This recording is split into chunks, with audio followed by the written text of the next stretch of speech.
Hello guys, welcome to my channel. Friends, आज के video में हम लोग बात करेंगे success story of Anand Mahindra automotive sector.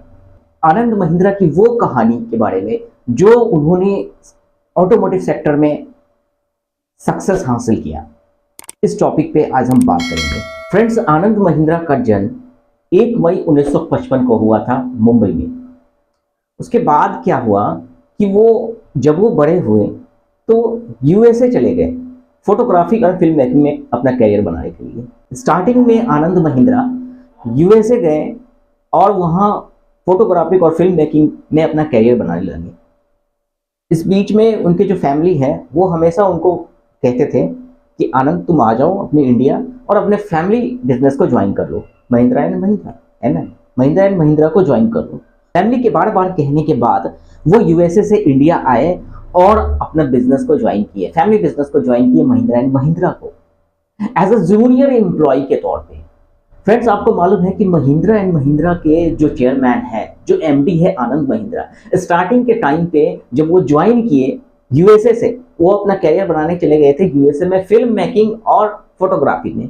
वहां से वो लौट के अपने फैमिली के कहने पे वो इंडिया आए और इंडिया में क्या किए कि वो महिंद्रा एंड महिंद्रा को ज्वाइन किए एज अ जूनियर एम्प्लॉय के तौर पे। एकदम नीचे ग्राउंड लेवल से वो ज्वाइन किए और सारे एक्सपीरियंस को वो गेन करने लगे। हम हमेशा अक्सर आप सभी अपने ऑडियंस को कहते हैं कि फ्रेंड्स देखो, सबसे पहले क्या है कि अपर लेवल के डेजिग्नेशन पे काम करने से पहले आपको जूनियर लेवल का भी एक्सपीरियंस लेना बहुत जरूरी होता है। महिंद्रा एंड महिंद्रा के जो चेयरमैन है आनंद जी, आनंद महिंद्रा ने स्टार्टिंग में सबसे पहले वो महिंद्रा इंडिया आए और इंडिया आने के बाद महिंद्रा एंड महिंद्रा के सारे जूनियर्स लेवल पे काम किए और वो सारा एक्सपीरियंस गेन करने लगे स्टार्टिंग के टाइम पे।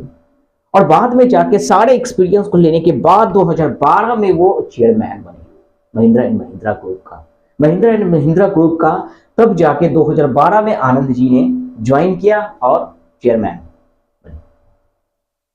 फ्रेंड्स, आपको बता दें कि 1991 में 1991 में इंडिया में कुछ ऐसे रूल्स आए ऑटोमोटिव सेक्टर इंडस्ट्रीज में कि जो फॉरेन कंपनी की जो गाड़ियां हैं वो इंडिया में अपना मार्केटिंग कर सकती थी।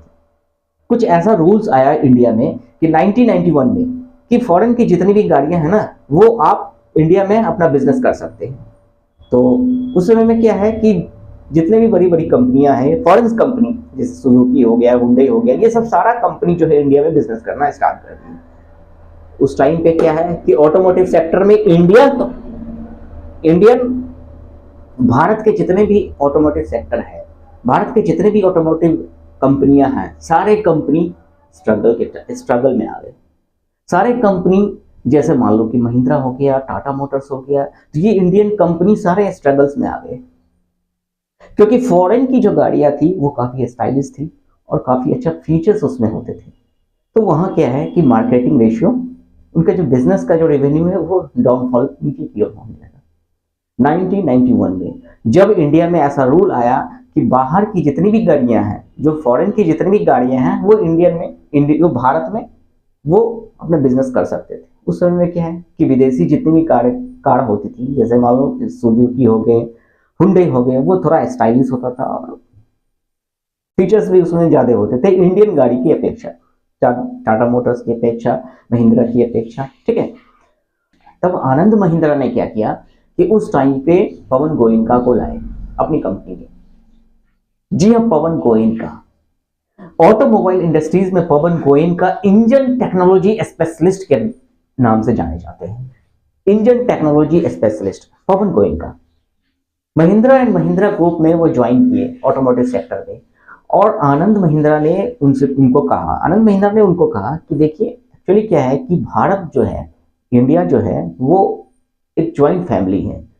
इंडिया एक ज्वाइंट फैमिली है और यहाँ क्या है कि लोग एक साथ मिलकर रहते हैं, ज्वाइंट फैमिली है।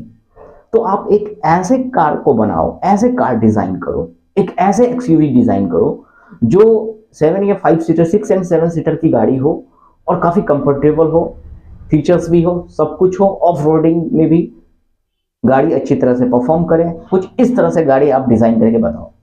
पवन गोयनका ने कहा कि ठीक है, बनाएंगे, बन जाएगा ऐसा, ऐसी गाड़ी 6 एंड 7 सीटर की गाड़ी, और एक्सयूवी हो, एबीएस हो, ईबीडी हो, सारा फीचर्स हो, और वो ऑफ रोडिंग के लिए भी। गांव, क्योंकि क्या है कि इंडिया में काफ़ी रूरल एरिया है, विलेजेस ज़्यादा हैं, रोड की कंडीशन को देखते हुए आप कुछ ऐसा गाड़ी बनाए जो काफ़ी कंफर्टेबल हो और हर रोड में वो सुटेबल हो गाड़ी ड्राइव करने के लिए, गाड़ी चलने के लिए।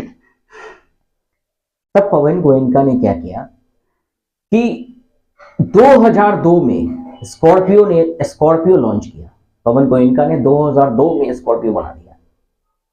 फ्रेंड्स, आनंद महिंद्रा का जो ऑटोमोटिव सेक्टर का जो कैरियर है ना, ये 2002 स्कॉर्पियो के साथ इतना ज्यादा वो बूस्ट किए, इतना उनका बिजनेस आगे की ओर रॉकेट के जैसा आगे बढ़ा स्कॉर्पियो को लेके। और स्कॉर्पियो एक ऐसी गाड़ी थी जो महिंद्रा एंड महिंद्रा का सबसे ज्यादा रेवेन्यू जनरेट करने वाली गाड़ी।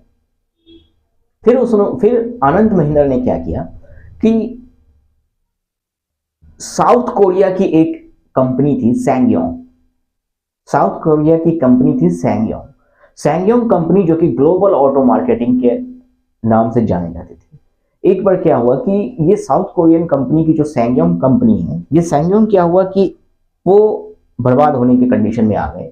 तब आनंद महिंद्रा ने क्या किया कि सैंगयोंग के साथ कोऑर्डिनेट करके, सैंगयोंग के साथ टाई अप करके उन्होंने एक ऐसा फीचर्स की गाड़ी से टाई अप किया और इंडिया में लॉन्च किया, रेक्सटॉन। और ऐसा वो इसीलिए किए क्योंकि आनंद महिंद्रा को मालूम था कि सैंगयोंग को, साउथ कोरियन की जो गाड़ी है, साउथ कोरियन की जो कंपनी है, तो उनके टेक्नोलॉजी को समझ सके, जिससे कि वो सैंगयोंग कंपनी के साथ टाई अप किए और इंडिया में रेक्सटॉन गाड़ी को लॉन्च किया। और रेक्सटॉन से ही इंस्पायर होके एक्सयूवी 300, एक्सयूवी 500, एक्सयूवी 500, ये सब जितनी भी गाड़ियां हैं वो लॉन्च की इंडिया में। और आज महिंद्रा की कई सारी गाड़ियां भारत में चल रही है, भारत ही नहीं बल्कि विदेशों में भी गाड़ी चल रही है। तो फ्रेंड्स, ये है आनंद महिंद्रा की ऑटोमोटिव सेक्टर की कहानी। आपको कैसा लगा फ्रेंड्स, आप मुझे कमेंट करके जरूर बताइए। अगर वीडियो अच्छा लगा हो तो आप चैनल को सब्सक्राइब कीजिए, लाइक कीजिए, शेयर कीजिए। Thank you very much.